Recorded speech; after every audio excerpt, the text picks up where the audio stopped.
আমরা বুঝলাম যে আপনি কি জানি বলতে চেয়েছেন, দুইবার দাঁড়িয়েছেন, তারপরে আসলে বলা হয়নি কোনোভাবে। আচ্ছা, আমি বলতে চেয়েছিলাম যে আজকে যেই কার্য প্রণালী ছিল সেখানে লাস্ট যেই প্রণালীটা ছিল সেটা হচ্ছে যে আমাদের যেই কিলার ফেসিস্ট অ্যানাবেলার চুপ্পুর বক্তব্যের উপরে আইদার এটাকে অ্যাপ্রিসিয়েশন একটা বক্তব্য হবে অথবা এটাকে ক্রিটিক করা হবে। কিন্তু আমি দেখতে পাচ্ছিলাম যে অধিকাংশ সংসদ সদস্যই, অধিকাংশ নয় অলমোস্ট সবাই, এটা হচ্ছে দেখা যাচ্ছিল এলাকা ভিত্তিক বিভিন্ন বিষয়গুলো নিয়ে কথা বলছিল। তা আমি স্পিকারের কাছে জানতে চাচ্ছিলাম যে এটা রেওয়াজ কিনা সংসদের, কারণ রুলস অফ প্রসিজারে একটা লেখা আছে একটা বিষয় নিয়ে কথা বলা হবে, কিন্তু বলা হচ্ছে আরেকটা টপিক নিয়ে। তো এটা যদি সংসদের রেওয়াজ হয়ে থাকে তাহলে ফাইন, এটা সবাই আমরা অনুসরণ করব। আর যদি রেওয়াজ না হয়ে থাকে তাহলে সেটা হচ্ছে এই রুলস ভায়োলেট করা হচ্ছে, এই বিষয়টা হচ্ছে দৃষ্টি আকর্ষণ করার চেষ্টা করছিলাম। আর এই তো প্রথম দিন, প্রথমবার সংস্কার পরিষদের যে শপথ, এটা নিয়ে আপনারা বারবার বলছিলেন এবং আজকে আসলে 30তম দিন ছিল, তো যেহেতু শপথটা আসলে নেওয়া হলো না, কি বলবো? এটা এক ধরনের প্রতারণা। কেমন প্রতারণা আমি আপনাকে বলি, যেমন নোভা এলইডি টিভি, ঝকঝকে ছবি, নিখুঁত শব্দ, 5 বছরের ওয়ারেন্টি। নোভা মানি সঠিক মান, নিশ্চিত সেবা। তাহলে এখানে বিএনপিকে স্পষ্ট করতে হবে সে কি গণভোটের রায় মানে কি মানে না।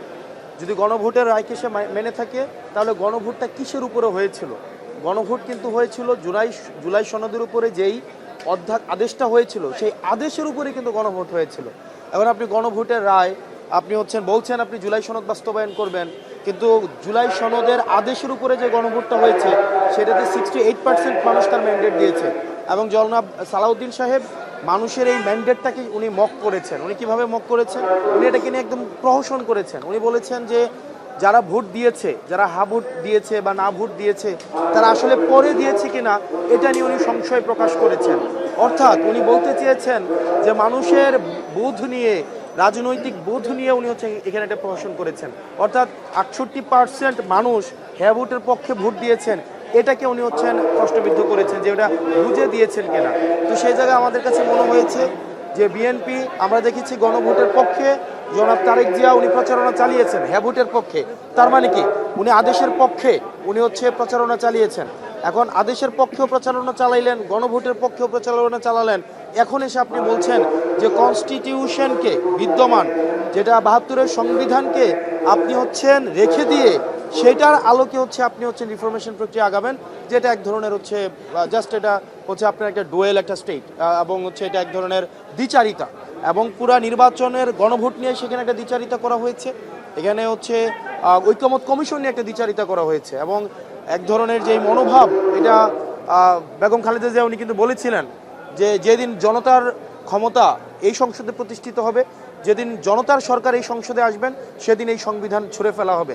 আজকে বিএনপির কার্যক্রমের মধ্য দিয়ে এটাই প্রমাণিত হয়েছে। বেগম খালেদা জিয়া যেমনটা বলেছিলেন যে জনতার সরকার যদি এসে এই সংবিধানকে ছুঁড়ে ফেলা হবে, কিন্তু আমরা দেখলাম যে এই সংবিধানের প্রতি যেই আন্তরিকতা, যেই ভালোবাসা, যেমন আমরা দেখেছি আওয়ামী লীগও বলতেন যে সংবিধানের বাইরে কোনো কিছুই হবে না, একই ধরনের ইকো আমরা দেখতে পাচ্ছি। এবং বেগম খালেদা জিয়া যেটা বলেছিলেন যে জনতার সরকার আসলে এই সংবিধানকে ছুঁড়ে ফেলা হবে, এটা আসলে ছুঁড়ে ফেলার এই কাজটা হয় নাই। তার মানে জনতার সরকার এসছে কিনা এই জিনিসটা এখন আপনারা প্রশ্ন করবেন। যাক, ধন্যবাদ আপনাদেরকে। আপনারা তো এখন বিরোধী দল থেকে সিদ্ধান্ত নিয়েছেন, স্পিকার যেহেতু নোটিশ দিতে বলেছেন, নেতা বলছেন নোটিশ দিবেন। বিএনপি তো আসলে এটা চাচ্ছিল যে ফ্লোরে আলোচনা করে তারপরে এগুতে, আপনারা কি এখন বিএনপির সাজেশনটা মেনে নিচ্ছেন? না, আপনারা দেখবেন না, এটা আমাদের আমরা বসে এই বিষয়ে সিদ্ধান্ত নিব। আর আপনি যে প্রশ্নটা করেছেন নোটিশ দেওয়ার পরে বসে আলোচনা, বিষয়টা এমন উনি তো আপনি যদি আজকে আলোচনাটা দেখেন, উনি এটাকে আনকনস্টিটিউশনাল, এই যে আপনার যে রায়টা দেওয়া হয়েছে গণভোটের, যেই আপনার প্রেসিডেন্ট যে আদেশটা দিয়েছে, এটাকে উনি এক ধরনের আনকনস্টিটিউশনাল বলছেন। গণভোটকেও তার মানে আনকনস্টিটিউশনাল বলছেন। তার মানে এটা অর্ধেক মানলাম না। মানে এই নির্বাচনের গণভোটটা আনকনস্টিটিউশনাল, কিন্তু সংসদীয় নির্বাচনটা আবার কনস্টিটিউশনাল। তো এই জায়গায় যে একটা ধরেন ডুয়েল অবস্থান, এটা আসলে স্পষ্ট না। তো সেই জায়গায় আমরা সামগ্রিকভাবে আমরা সবাই মিলে আমরা এই বিষয়ে সিদ্ধান্ত নেব। ধন্যবাদ। একটা সমালোচনা উঠেছে, যেটা আপনারা যদি রাষ্ট্রপতিকে অসাংবিধানিক বলেন, সেক্ষেত্রে আপনার রাষ্ট্রপতির কাছে উপদেষ্টা যখন হয় তখন কেন শপথ গ্রহণ করেছেন? তখনকার পরিস্থিতি ছিল এখানে আমাদের স্টেট কম্প্রোমাইজ হয়ে যাচ্ছে যে জায়গায়। আপনি 8ই অগস্টের পরিস্থিতি আর বর্তমান পরিস্থিতি, দুইটা পরিস্থিতিকে যদি আপনি মানে জোরপূর্বক এক ধরনের আরোপিত এই দুইটার মধ্যে ভারসাম্য তৈরি করার চেষ্টা করেন, এটা এক ধরনের, আমি মনে করি এটা হচ্ছে পরিস্থিতির উপরে আপনার এক ধরনের অন্যায্যতা। যেমন 8ই অগস্ট যে পরিস্থিতি ছিল, তখন আমাদেরকে স্টেট কম্প্রোমাইজের জায়গায় চলে যাচ্ছিল। আমার এখানে কোনো সরকার ছিল না, আমার এখানে ল অ্যান্ড অর্ডার সিচুয়েশন সেখানে ডিটোরিয়েট হচ্ছিল। তখন আমার একটা বডি দরকার ছিল, যেটা হচ্ছে আমার law and order situation restore করতে পারবে। আমার সার্বভৌমত্ব ঝুঁকিপূর্ণ ছিল। সেই জায়গা থেকে আমার একটা হচ্ছে উদ্ভূত পরিস্থিতিতে আমাকে সিদ্ধান্ত নিতে হয়েছিল। তার পরিবর্তে ওই সময়ের পরে একটা ঐক্যমত কমিশন গঠিত হয়েছে, সেখানে সকল রাজনৈতিক দলের একটা অংশগ্রহণ সেখানে নিশ্চিত হয়েছে।